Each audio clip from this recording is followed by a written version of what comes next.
అందరికీ నమస్తే. Welcome to smart online Telugu. Friends, వీడియోలో మనం చూసుకుంటే ఓఎన్జీసీ అండి. అయితే అప్రెంటిస్‌షిప్ నోటిఫికేషన్ అయితే రావడం అయితే జరిగిందండి. ఇక్కడ మొత్తం వేకెన్సీ మనం చూసుకుంటే 3600 పైగా వేకెన్సీ అయితే ఉండడం అయితే జరిగింది.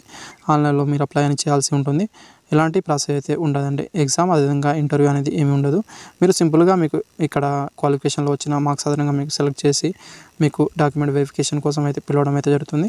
ఇది ఇక్కడ మీరు చూసుకోవాల్సిందే. అయితే ఈ వీడియోలో మనం ఎలా అప్లై చేయాలి, ప్రాసెస్ ఏంటి అనేది కూడా ఈ వీడియోలో మనం తెలుసుకుందామండి. వీడియోలో వెళ్ళే ముందు వీడియో నచ్చితే లైక్ చేయండి ఫ్రెండ్స్. అదేవిధంగా సబ్స్క్రైబ్ మాత్రం చేసుకోవడం మర్చిపోండి ఫ్రెండ్స్. ఫస్ట్ మీరు రిజిస్ట్రేషన్ అయితే చేసుకోవాల్సి ఉంటుందండి. ఇక్కడ చూసుకోవచ్చు. నేను డిస్క్రిప్షన్లో లింక్ అనేది ఇస్తాను. అక్కడి నుంచి ఈ పేజ్లోకి అయితే రావడం అయితే జరుగుతుంది. ఫస్ట్ మీరు రిజిస్ట్రేషన్ చేసుకున్న తర్వాత మిగతా ప్రాసెస్ అయితే చేయాల్సి ఉంటుంది. అయితే ఫస్ట్ మనం ఇక్కడ చూసుకుంటే ఇక్కడ మీరు చూసుకోవచ్చు అండి. ఫస్ట్ అనేది మీ ఫస్ట్ నేమ్ అనేది ఇక్కడ ఫిలప్ అయితే చేయాల్సి ఉంటుంది. అయితే ఇక్కడ స్టార్ మార్క్తో ఉన్నది మాత్రం కంపల్సరీగా ఫిలప్ అయితే చేయాల్సి ఉంటుందండి.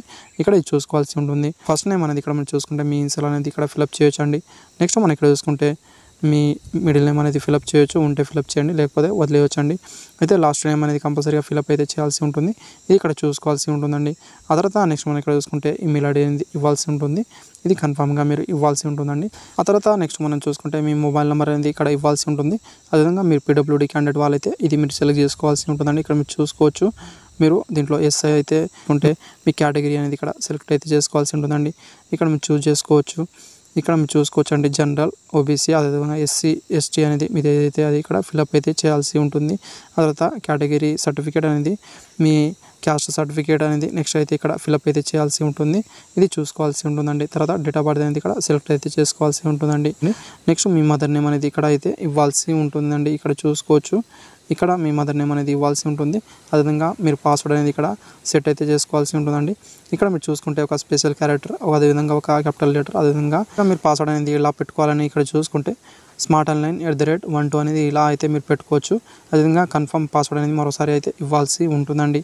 ఇది చూసుకున్న తర్వాత నెక్స్ట్ పైన మీరు వెళ్ళాల్సి ఉంటుంది.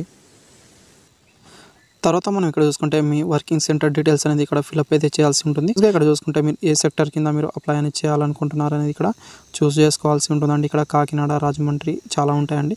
మీకు ఏది దగ్గర ఉంటే అదేవిధంగా దేంట్లో వేకెన్సీ ఉంటే అది ఇక్కడ ఫిలప్ అయితే చేయాల్సి ఉంటుంది. తర్వాత మీ ట్రేడ్ అనేది ఇక్కడ అయితే సెలెక్ట్ అయితే చేసుకోవాల్సి ఉంటుంది. ఆ తర్వాత మీరు ఇక్కడ చూసుకుంటే క్వాలిఫికేషన్ అనేది రావడం అయితే జరుగుతుందండి. ఐటీఐ ఇన్ మిషనిస్ట్ అనేది రావడం అయితే జరుగుతుంది. ముందుగా నేను మిషనిస్ట్ పైన అప్లై అనేది చేస్తున్నాను అనుకుంటే తర్వాత అది ఏ స్టేట్లో ఉన్నది ఇక్కడ రావడం అయితే జరుగుతుందండి. అది ఇక్కడ సెలెక్ట్ చేసుకున్న తర్వాత ఏ డిస్ట్రిక్ట్లో మీరు చేయాలనుకుంటున్నారని ఇక్కడ చూస్ అయితే చేసుకోవాల్సి ఉంటుంది. తర్వాత సబ్మిట్ పైన మనం వెళ్ళాల్సి ఉంటుందండి. ఇక్కడ చూసుకోవచ్చు. తర్వాత మనం ఇక్కడ చూసుకుంటే ఈ హౌస్ రిజిస్టర్డ్ సక్సెస్ఫుల్ అని రావడం అయితే జరుగుతుంది. తర్వాత మనం ఇక్కడ చూసుకుంటే మీ ఈమెయిల్ ఐడి, అదేవిధంగా మీ పాస్వర్డ్ ఇచ్చిన తర్వాత ఇక్కడ సైన్ ఇన్ అనేది అవ్వాల్సి అయితే ఉంటుందండి. సో ఫ్రెండ్స్, ఇంతకుముందు మీరు రిజిస్ట్రేషన్లో ఫిలప్ చేసిన డీటెయిల్స్ అనేది ఇక్కడ రావడం అయితే జరుగుతుంది. తర్వాత నెక్స్ట్ పైన మనం వెళ్ళాల్సి అయితే ఉంటుందండి. ఇక్కడ చూసుకుంటే పర్సనల్ డీటెయిల్స్ అనేది మీరు ఫిలప్ చేయాలి. ఫస్ట్ మీ ఫాదర్ నేమ్ అండి, అదేవిధంగా మిడిల్ నేమ్ అనేది ఫిలప్ అయితే చేయాల్సి ఉంటుంది మీ ఫాదర్ నేమ్ది. అదేవిధంగా లాస్ట్ నేమ్ అనేది ఫిలప్ అయితే చేయొచ్చండి. ఇక్కడ చూసుకుంటే మిడిల్ నేమ్ ఫిలప్ చేయకపోయినా పర్లేదు, కాకపోతే ఇక్కడ ఫస్ట్ నేమ్ అదేవిధంగా లాస్ట్ నేమ్ అయితే ఫిలప్ చేయాలండి. అదేవిధంగా మదర్ నేమ్ అనేది కూడా ఇలానే ఫిలప్ అయితే చేయాల్సి ఉంటుంది. తర్వాత జెండర్ అయితే ఇక్కడ సెలెక్ట్ అయితే చేసుకోవాల్సి ఉంటుందండి. మేల్, ఫీమేల్, ట్రాన్స్జెండర్ మీది ఏదైతే అది ఇక్కడ ఫిలప్ అయితే చేసుకోవాల్సి ఉంటుంది. తర్వాత మనం ఇక్కడ చూసుకుంటే మీ ఆధార్ కార్డు నెంబర్ అనేది ఇక్కడ ఇవ్వాల్సి ఉంటుంది. అదేవిధంగా పాన్ కార్డ్ నెంబర్ అనేది ఇవ్వాల్సి ఉంటుందండి. ఏదో ఒకటి మీరు కన్ఫర్మ్గా అయితే ఇవ్వాల్సి ఉంటుంది. అదేవిధంగా నెక్స్ట్ ఇక్కడ చూసుకుంటే మీ అడ్రస్ అనేది ఇక్కడ ఇచ్చిన తర్వాత మీ పిన్ కోడ్ ఇచ్చిన తర్వాత ఇక్కడ మీ అప్రెంటిస్‌షిప్ రిజిస్ట్రేషన్ నెంబర్ అనేది ఇక్కడ అయితే ఇవ్వాల్సి ఉంటుందండి. తర్వాత నెక్స్ట్ పైన మనం వెళ్ళాల్సి అయితే ఉంటుంది. తర్వాత మనం ఇక్కడ చూసుకుంటే ఐటీఐ అదేవిధంగా డిగ్రీ అనేది ఇక్కడ చూపించడం అయితే జరుగుతుంది. మీరు ఐటీఐ పైన అప్లై చేస్తే ఐటీఐ అని, డిగ్రీ పైన అప్లై చేస్తే డిగ్రీ అని ఇక్కడ అయితే ఫిలప్ అయితే చేయాల్సి ఉంటుంది. అదేవిధంగా ఇక్కడ చూసుకుంటే ఇన్స్టిట్యూట్, కాలేజ్ నేమ్ అనేది ఇక్కడ ఇవ్వాల్సి ఉంటుందండి, మీ కాలేజ్ నేమ్ అనేది. అదేవిధంగా ఇక్కడ కౌన్సిల్, యూనివర్సిటీ నేమ్ అనేది ఇక్కడ చూసుకుంటే మీరు ఐటీఐలో అయితే ఎస్యూటీఆ, ఎన్సీయూటీఆ, అదేవిధంగా డిగ్రీలో అయితే మీ బోర్డు నేమ్ అనేది ఇక్కడ ఇవ్వాల్సి ఉంటుందండి. అదేవిధంగా ఇక్కడ చూసుకుంటే మీరు ఏ ఇయర్లో పాస్ అయ్యారు ఇక్కడ అయితే సెలెక్ట్ అనేది చేసుకోవాల్సి ఉంటుంది. ఇక్కడ మీరు చూసుకోవచ్చు. అదేవిధంగా నెక్స్ట్ మనం ఇక్కడ చూసుకుంటే మీ సర్టిఫికేట్ నెంబర్ అనేది ఇక్కడ ఇవ్వాల్సి ఉంటుంది. అదేవిధంగా క్వాలిఫికేషన్లో ఎంత మార్క్స్ వచ్చింది, టోటల్ మార్క్స్ ఎంత అనేది ఇక్కడ అయితే ఫిలప్ అయితే చేయాల్సి ఉంటుంది. నెక్స్ట్ 10th డీటెయిల్స్ అనేది మీరు ఫిలప్ అయితే చేయాల్సి ఉంటుంది. మీరు ఏ స్కూల్లో చదివారు, అదేవిధంగా ఏ బోర్డు నుంచి చదివారు అనేది ఇక్కడ ఫిలప్ అయితే చేయాల్సి అది ఉంటుంది.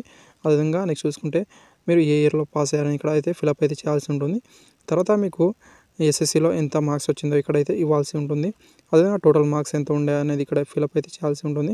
అదేవిధంగా సర్టిఫికేట్ నెంబర్ అనేది ఇచ్చిన తర్వాత నెక్స్ట్ పైన మనమైతే వెళ్ళాల్సి ఉంటుందండి. మనం అదర్ డీటెయిల్స్ అనేది ఫిలప్ అయితే చేయాల్సి ఉంటుంది. ఇక్కడ ఫోటో అనేది అయితే మీరు అప్లోడ్ అనేది చేయాల్సి ఉంటుందండి. ఇక్కడ చూసుకుంటే 500 KB బిలో అయితే ఉండాల్సి ఉంటుంది. అదేవిధంగా అగ్రి పైన క్లిక్ చేసిన తర్వాత సబ్మిట్ పైన మీరు ఇక్కడైతే వెళ్ళాల్సి ఉంటుందండి. సో ఫ్రెండ్స్, అంతా ఫిలప్ చేసిన తర్వాత ఒకసారి మీరు ఏదైనా మిస్టేక్ చేస్తే ప్రివ్యూలో వెళ్ళి మళ్ళీ ఎడిట్ అనేది చేసుకోవచ్చండి. లేదా సబ్మిట్ పైన వెళ్తే సక్సెస్ఫుల్ అని రావడం అయితే జరుగుతుంది. అదేవిధంగా ప్రింట్ ఆప్షన్ అనేది రావడం అయితే జరుగుతుంది. అదేవిధంగా మీరు ప్రింట్ అనేది కూడా తీసుకోవచ్చండి. Thank you friends. వీడియో నచ్చితే లైక్ చేయండి ఫ్రెండ్స్. Thank you.